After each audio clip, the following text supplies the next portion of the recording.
Shalom, sahabat yang baik hati, salam sehat selalu bagi kita semuanya. Marilah kita bersatu di dalam doa.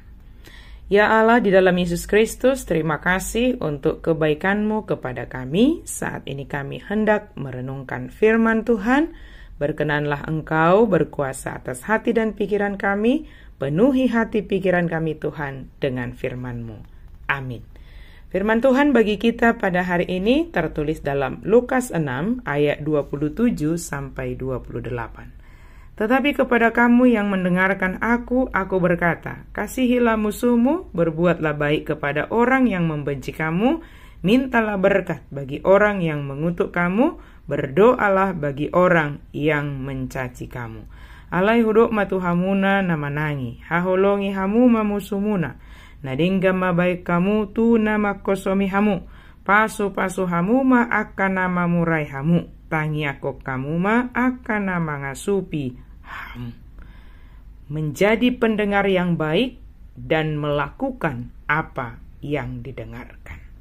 Sahabat yang baik hati, dalam khotbah Yesus di bukit, ketika dia telah menyampaikan pengajaran-pengajarannya, di akhir khotbahnya Yesus mengatakan tentang dua macam dasar, yaitu orang yang membangun rumah di atas dasar batu dan juga orang yang membangun rumah di atas dasar pasir.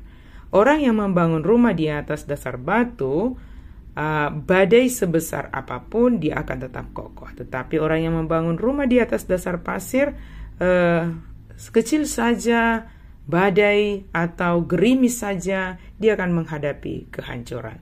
Ini merupakan suatu penggambaran yang diberikan oleh Yesus, bahwa perbedaan mereka hanya sedikit. Mereka memiliki kesamaan, sama-sama membangun, tetapi memiliki perbedaan yang tidak kelihatan sama sekali, yaitu fondasi. Fondasi tidak kelihatan, tetapi sangat menentukan. Maka Yesus mau mengajarkan orang yang mendengar firman Tuhan, dia harus melakukannya. Orang yang membangun rumah di atas batu, dia adalah orang yang bijaksana. Orang yang membangun rumah di atas pasir, dia adalah orang yang bodoh. Perbedaan mereka sedikit saja. Demikian dengan kita yang mendengar firman Tuhan. Ada yang mendengar tetapi tidak melakukan, ada yang mendengar tetapi dia melakukan. Kepada kita yang mendengarkan firman Tuhan, dikatakan kepada kita, yang pertama, bagaimana kita mengasihi musuh kita, melakukan yang terbaik kepada mereka. Pada hari Minggu yang lalu kita telah mendengarkan khotbah tentang mengasihi musuh, mendoakan mereka, membawa damai bagi mereka. Kasihilah musuhmu, sebab itulah yang diperintahkan oleh Yesus kepada kita. Apa bedanya kita dengan orang yang melakukan kejahatan kepada kita kalau kita juga melakukan kejahatan kepada mereka? Sebab itu yang dikatakan yang kedua, berbuatlah baik kepada orang yang membenci kamu. Ketika kita melakukan kebaikan kepada orang yang melakukan kejahatan kepada kita, kita sedang dipakai Tuhan untuk mengubahkan hati orang-orang yang melakukan kejahatan kepada kita. Berbuatlah baik kepada orang yang membenci kamu. Jangan membalaskan kebencian dengan kebencian. Namun jika ada kebencian, lakukanlah kebaikan, supaya kebencian semakin berkurang di dunia ini. Tetapi kita membawa kebaikan, kedamaian kepada orang-orang yang melakukan kejahatan kepada kita. Yang ketiga, firman Tuhan katakan, mintalah berkat bagi orang yang mengutuk kamu. Kepada kita sudah disampaikan kata-kata yang tidak baik, sesuatu yang tidak baik akan menimpa kita. Namun firman Tuhan katakan, supaya kita meminta berkat dari Tuhan kepada orang yang mengatakan hal yang tidak baik terhadap kita. Sebab dengan kata-kata berkat yang keluar dari kita terhadap orang yang mengutuk kita, tentu hati kita yang lebih dahulu diberkati Tuhan dengan ketentraman dan ketenangan dalam menghadapi orang tersebut. Kita tidak mencemarkan hati, pikiran, dan mulut kita dengan kata-kata yang tidak baik, maupun dengan perkataan dari orang lain itu. Kita tidak mendatangkan dosa bagi diri kita sendiri. Kitalah yang dapat mengatur setiap perkataan yang ada di dalam hati kita, pikiran kita yang keluar dari mulut kita.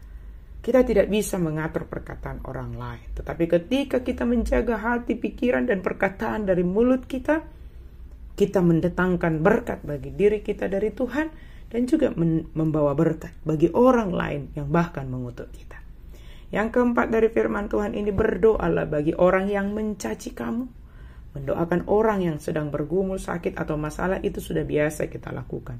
Tapi bagaimana dengan mendoakan orang yang mencaci kita, memfitnah kita, yang menyebarkan berita bohong tentang kita? Dalam hal ini dibutuhkan ketenangan supaya memampukan kita berdoa, mendoakan mereka. Sebab ketika kita sanggup mendoakan mereka, maka melalui doa itu Tuhan menyembuhkan kita, Tuhan menguatkan kita, Tuhan memberi hikmat kepada kita. Namun jika kita mengandalkan perasaan kita saja, pikiran kita saja, itu akan menuntun kita kepada amarah. Oleh karena itu, ketika kita mendengarkan perkataan cacian, hinaan, fitnah tentang diri kita, pertama sekali berdoalah kepada Tuhan, supaya Tuhan menolong kita untuk dapat berespon dengan baik dan tidak mendatangkan dosa bagi kita. Sahabat yang baik hati, marilah kita melakukan 4 poin dari firman Tuhan perenungan kita hari ini. Mari awali dengan mendengar sepenuh hati dan lakukan apa yang kita dengarkan dari firman Tuhan. Menjadi pendengar firman Tuhan, pelaku firman Tuhan dalam kehidupan sehari-hari. Tuhan menguatkan kita. Amin. Mari kita berdoa. Terima kasih Tuhan untuk firman-Mu. Kami sungguh bersyukur Engkau selalu menganugerahkan firman-Mu bagi kami. Kami mau mendengar dengan sepenuh hati, sepenuh jiwa kami. Dan kami mau melakukannya dalam kehidupan kami sehari-hari. Kami mau mengasihi, bahkan mengasihi musuh kami. Sebab itu perintah-Mu Yesus bagi kami. Kami mau berbuat baik kepada orang yang membenci kami. Kami mau meminta berkat dari Tuhan kepada orang yang mengutuk kami. Kami mau berdoa bagi orang yang mencaci kami. Mampukan kami Tuhan, berikan Roh Kudus-Mu bagi kami untuk kami dapat melakukan apa yang Engkau perintahkan.